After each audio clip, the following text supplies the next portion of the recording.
But Jules, the big story, of course, the injury to Paul Pogba. Is that it? Will we not see him now for the rest of the calendar year?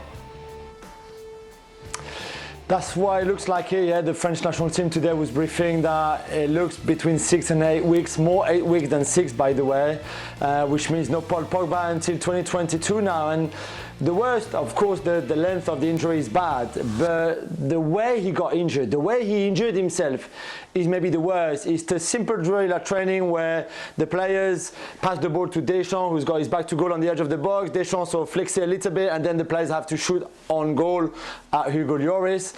And the ball comes to Pogba and he hits it, and straight away you can see. And so I don't know if he hadn't warmed up enough. I don't know what happened, but it looks like such a normal thing to do for a player that it's very surprising to get such a bad injury on something so random, really. But it's bad news again. It's not the first time, but he's had a couple of bad weeks really lately, Paul Pogba, and that's another part of it.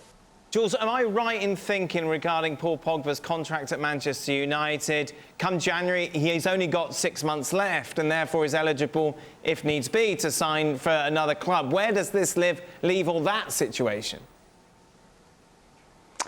That's right, Dan, you're right. You can not just discuss, negotiate, do everything you want with any club in the world, and then make his decision, make his mind up if he wants to stay at United, and they still want him to stay if he decides to go somewhere else. As a free agent, I would expect him, and that's certainly against the noise that we get from Mino Raiola and the people around them, that there will be a lot of clubs who will be there who are interested in Paul Pogba as a free agent. So no transfer fees.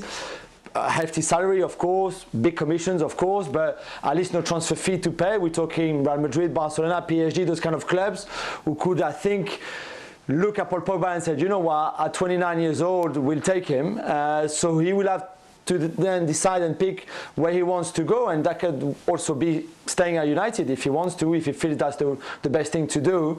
But yeah, at least he's not going to play, and we'll have plenty of time between now and the 1st of Jan to think about what to do next season. Gab, you think about it, his stock has certainly fallen, hasn't it, since making that move from Juventus to Manchester United. A 29-year-old injury-prone player. Is that something that some of the big clubs will really be looking at? I don't know if you'd really describe him as injury-prone, this last injury notwithstanding. If you look at the number of games he's missed through injuries, it's not entirely dissimilar to other players in his role. Obviously, his stock has fallen from the time that people thought that, he and Neymar were going to be the heirs to Messi and Cristiano, as the other two are still growing strong.